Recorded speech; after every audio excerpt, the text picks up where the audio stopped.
آج ہم بات کریں گے پیر غلام حبیب صاحب نقشبندی رحمۃ اللہ علیہ کے بارے میں. جی یہ چکوال کے اندر ان کی خانقاہ تھی اور پیر غلام حبیب صاحب رحمۃ اللہ علیہ بڑے پائے کے ولی تھے. اور میری ان کی طالب علمی کے زمانے میں جامعۃ العلوم الاسلامیہ علامہ بنوری ٹاؤن کراچی پاکستان میں ملاقات ہوئی. یہ وہاں تشریف لائے تھے واز کے لیے.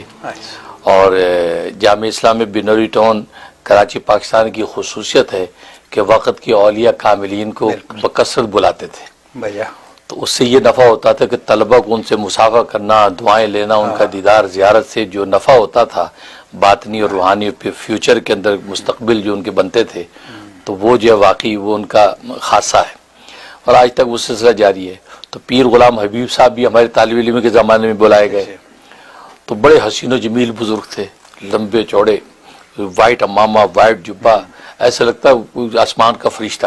بڑے بڑے وجی، جن لوگوں نے دیکھا ان کو پتا ہے. اب وہ تشریف لائے، ہم حیران ہیں یہ کون بزرگ ہے. بھی آگے بڑھ کے جناب ان کا بیان سنا.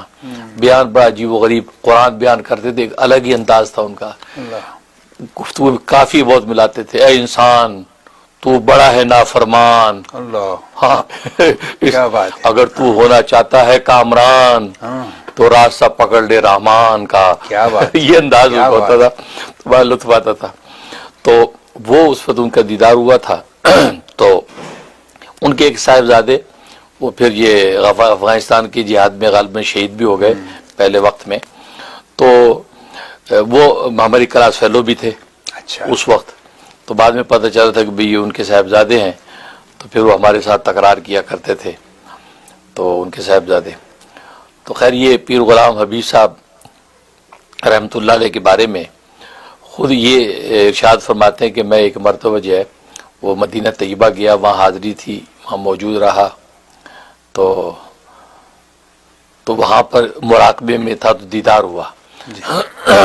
رسول اللہ صلی اللہ علیہ وسلم نے فرمایا کہ تمہارا جو قرآن جو ہے وہ پڑھنا ہمیں بڑا پسند ہے، بڑا پسند ہے، یہ فرمایا. تو آنکھ کھل گئی.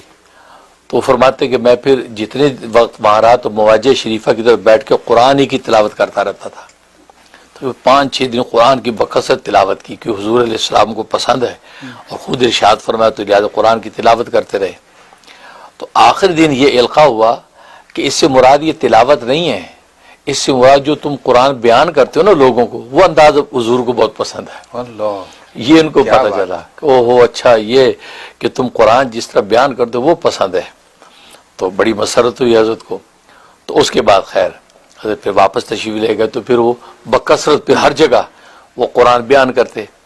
یہاں تک لکھا کہ بس اوقات مزمل ہوتے، سفر کے تکان یا کوئی بیماری، لیکن قرآن بیان کرنے کا وقت درس کا آتا ایسے حشاش بشاش ہو جاتے اور جم کا قرآن بیان کرتے، پھر جب ڈھہ جاتے.